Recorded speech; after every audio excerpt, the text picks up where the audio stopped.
37 past the hour. Joining us now, Democratic representative from South Carolina and assistant Democratic leader, Congressman Jim Clyburn. Today's the day we hit the $14.3 trillion debt limit. Yep. Here we are. So what happens now? Well, we've got until the 2nd of August. Now, how did that happen? How do you guys buy a couple more months? Because I thought it was over. Now it's drama. We had a countdown clock. So who do you call? Do you call God and say, hey, can you give us a couple more months? Who do you call on something like this? God can give them to us. I mean, so wrong G, Joe. So who gave you a couple more months? Well, that's the debt ceiling. Of course, as you know, I'm on the 6th Congress People Committee, along with the Vice President, trying to work out the differences. You guys getting close? I think so. The atmosphere in the room is great. I think that everybody understands that there's got to be cuts in expenditures, and we've come to grips with that. I also think that there's got to be some a revenue raise, and that's where we have not come to grips. Well, you know, Democrats, you guys have a new ally. Over the weekend, somebody went on Meet the Press. Congratulations. You know, because you guys have been pounding Paul Ryan as being too radical. Well, you've got a friend.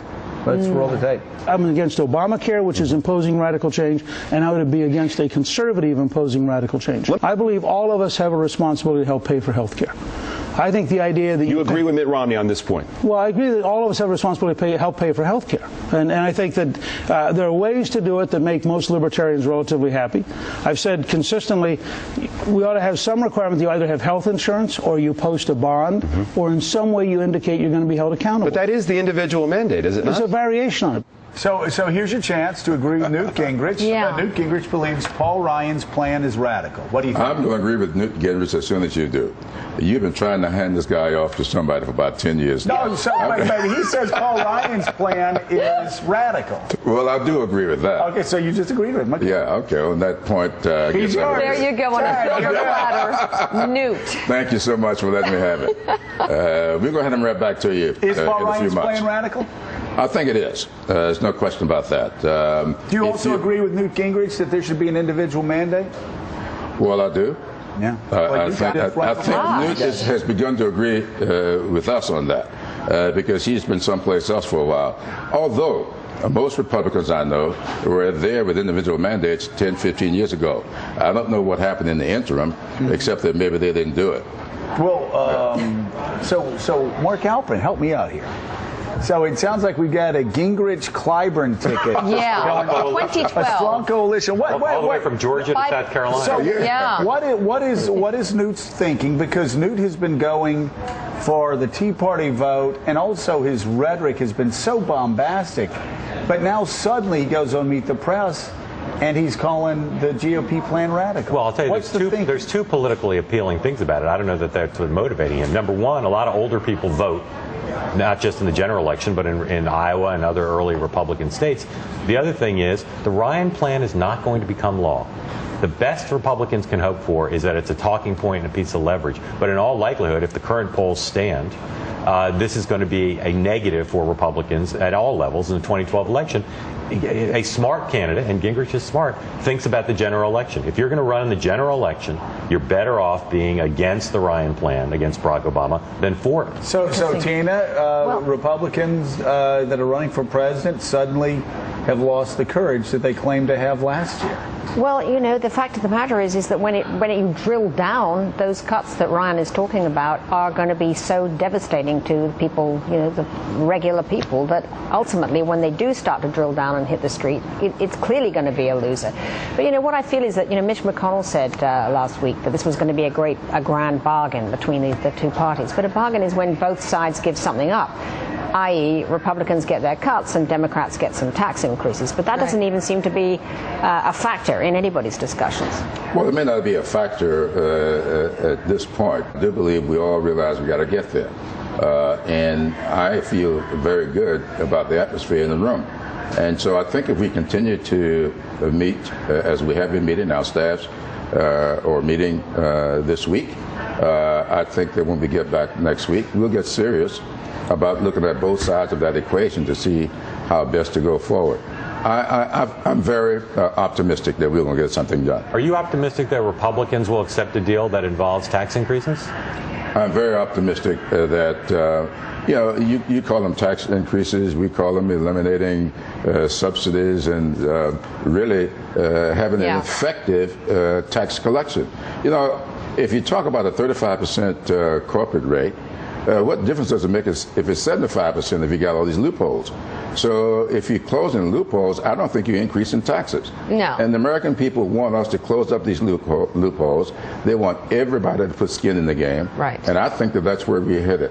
Now, I would not call that tax increases. I agree with that. I'm not sure everyone around the table would. I'm not sure you do. But I should ask, and also explain to us the language that's being used here, because you say you feel we're really close to getting to a deal, and yet Speaker Boehner and other top Republicans will say taxes are not even on the table. What is that code for? What does it mean? Well, how does it get on the table then? They're not going to raise the corporate tax rate. They're going to fight to not raise the rates that we had with the Bush tax cuts. But as the congressman said, it doesn't matter if you tax corporations at 99% if you have loopholes that allow them to pay 0% taxes. It doesn't matter. It doesn't matter if you raise the Bush tax cuts levels from that level up to 95%. If Warren Buffett's still paying 14% at the end of the day, you're leaving a lot of tax revenue there. Corporations are sending billions and billions of dollars offshore.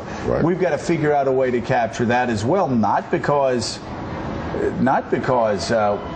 people want to raise taxes, but because even Republicans, they want to be able to go back and say, hey, secretary working at a law firm in Columbia, South Carolina, we're going to make sure that Warren Buffett doesn't pay less of a percentage of his income to the federal government than you. Now, I think that's where the grand compromise is. Yes. As far as revenue goes. But the other side of that also is, I'm sorry, Medicare, you're going to have to tell people that are 50 and younger, you're not going to get the same Medicare that your parents are getting. You're not going to get the same Social Security benefits that your parents are getting. That's part of the grand bargain. Because this is what scares me right now.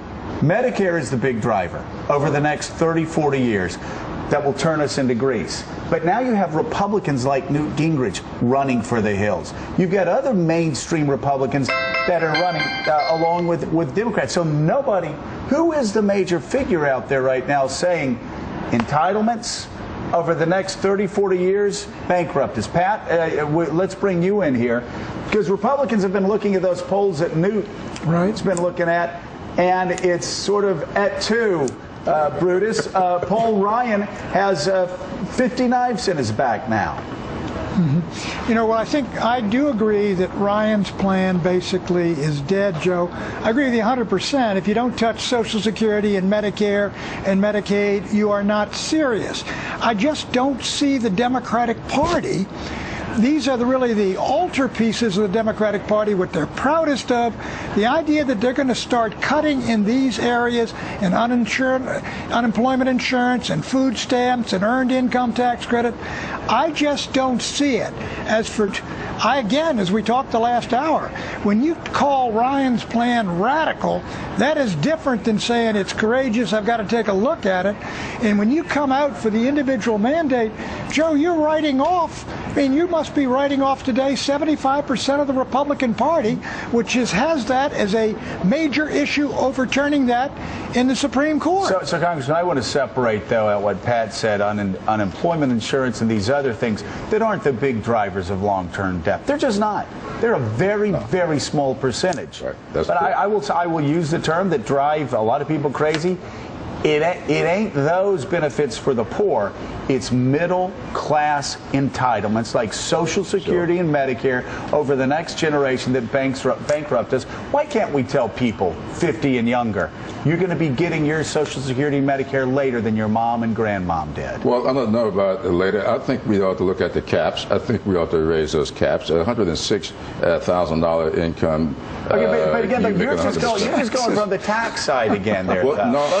There's no grand compromise if you don't say, okay, we're going to raise revenue, but also we're going to have to cut benefits over the next generation. Remember what we did last year. Nobody gives us credit for that, except that we got beaten around the shoulders, maybe give it a hit as well.